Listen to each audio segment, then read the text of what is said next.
Chapter 8. Sam stared at the closed door, wondering if she should knock. Brent had disappeared to the spare room after lunch to write, but that had been hours ago. After spending time shopping for food and straightening the house, Sam now yearned to see him again. Though he'd be leaving tomorrow, and the desire made no sense, she wanted to spend as much time with him as possible. The door swung open before her hand could hit the wood. "Hi, I was coming to see you," Brent began, surprise coloring his voice. "Would you like to watch a movie?" Sam asked simultaneously. The two paused and laughed, easing some of the tension that hung in the air. Brent broke the silence first. "I would love to. I've hit a wall with my writing anyway." "Oh, sorry. Are you sure you don't need to keep going?" Brent's eyes twinkled, the dimple appearing in his cheek. Oh, how she longed to touch that cheek, to experience the texture.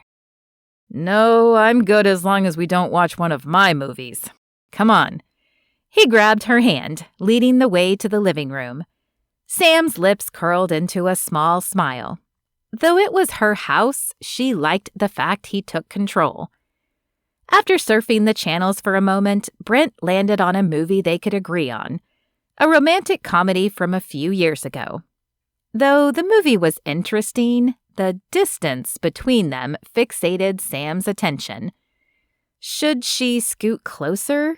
She had been the one to push the friend issue, but the masculinity emanating from him was changing her mind. Brent's strong arms held the appeal of safety, and the woodsy aroma he exuded sent her heart racing.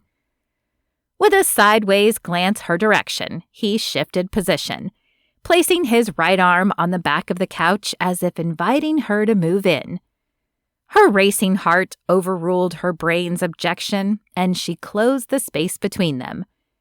Though his lips curled into a knowing smile, his gaze remained on the television.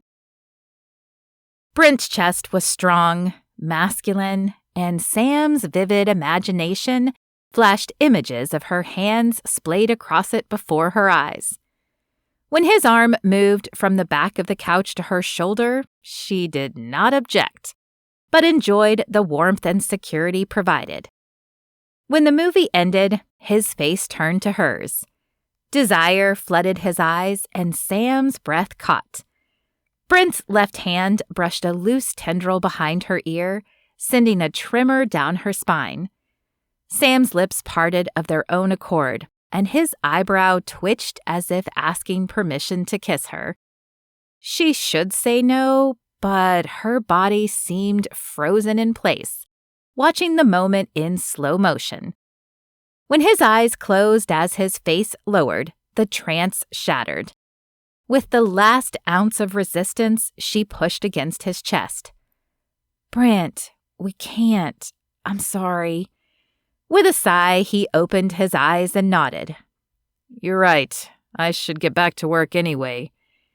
As his arm dropped from her shoulders, Sam missed the warmth, and a part of her wanted to reach out, to tell him she changed her mind. But it was better this way. As she watched him walk away, though, she wondered if that were true. When the alarm blared the next morning, Sam fought the urge to throw it across the room. Brent had worked the rest of the evening in the spare room, not even emerging for dinner, and she had lain awake half the night rehashing the afternoon. After rubbing eyelids that seemed glued together, she managed a few blinks before struggling out of bed and into the shower. The warm water proved invigorating, and by the time she was dried off and dressed, she felt almost human. The aroma of coffee woke her further as she padded into the kitchen. "So the part should be in today, huh?" Brent looked up from his coffee mug and caught her eyes. Did she detect a hint of sadness in his voice? Was it possible he didn't want to leave, even with her pushing him away? She walked past him to the cupboard. Yes, the delivery email stated 10 a.m. I figure it will take a few hours to get the new part installed and check it. Sam kept her back turned to him as she spoke, afraid her emotion would show through. Though she'd insisted on only wanting to be friends, she hadn't meant it. It was a defense mechanism to keep from getting hurt again. Oh. That one word carried so much emotion. After filling a coffee mug, she joined him at the table and glanced his direction. His gaze locked with hers. Brent turned his mug around in circles, fingers tapping against the side with each spin. Thank you for a great weekend. For the festival on Saturday and church and the movie yesterday. You're welcome. The stare lasted a moment longer before he dropped his gaze. You didn't like me when we first met. His eyes flicked back up. Why? If he had asked on the first day, she would have told him it was none of his business. But over the last few days, he had opened up to her. It was time she did the same and shared her story. You remember the man I mentioned at lunch yesterday? Brent nodded. Sam took a deep breath before allowing her mind to wander down memory lane. I met Greg as I was finishing trade school in Irving. He lived in Dallas, and he helped me find a local shop that was going out of business. I took out a loan and opened up shop. Business was slow at first, but then it grew steady. The hours were long the first few months, but Greg was successful, wealthy, and driven. He claimed he didn't mind. I thought we were happy, but one night he canceled dinner saying he had to work late. I had already closed up shop, so I decided to ride my motorcycle through town, as it was a nice night. I saw him holding hands with his secretary. Evidently, he had been seeing her for months. When I confronted him about it, he told me that I was still too country, that city life didn't look good on me. 2 days later, my mom was killed. I took her death and the breakup as a sign to get my life right with God. Church hadn't been a priority when Greg was in the picture. My dad took off to go find himself after Mom's death, so going home wasn't an option, and my brother was still serving overseas. She shrugged. I closed my eyes and pointed to a spot on the map, and I ended up here. Sam lifted the mug, taking a sip of the coffee before continuing.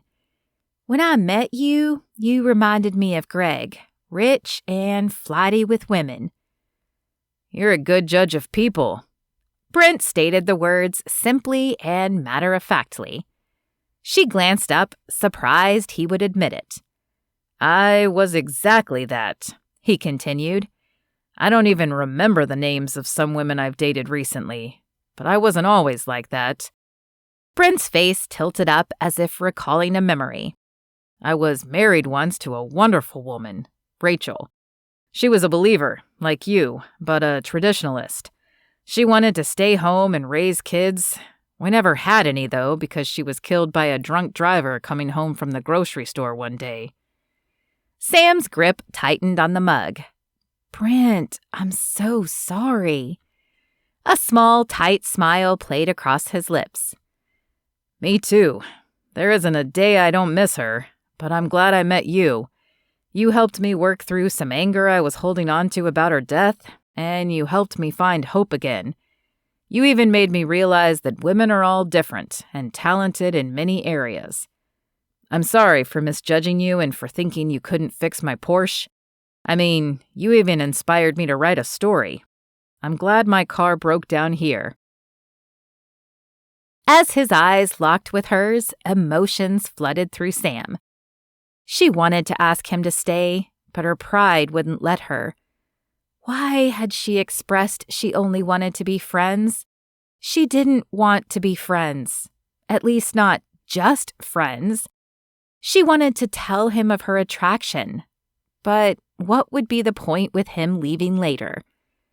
Sam pushed the image of the two of them together from her mind, scooted her chair back and stood, taking the coward's way out. "Speaking of your car, I should head to the shop to wait for that part." "Sam, wait." His hand stayed her arm as she passed. Heat swept up her skin at his touch. But before he could say anything, she shook her head. "You're leaving, Brent. Let's not." His eyes searched hers, asking if that was what she really wanted. With a nod, he released her arm, and Sam continued out of the house, not looking back. She held it together until she got in her truck. But as the door closed and the silence set in, the tears trickled down her cheeks.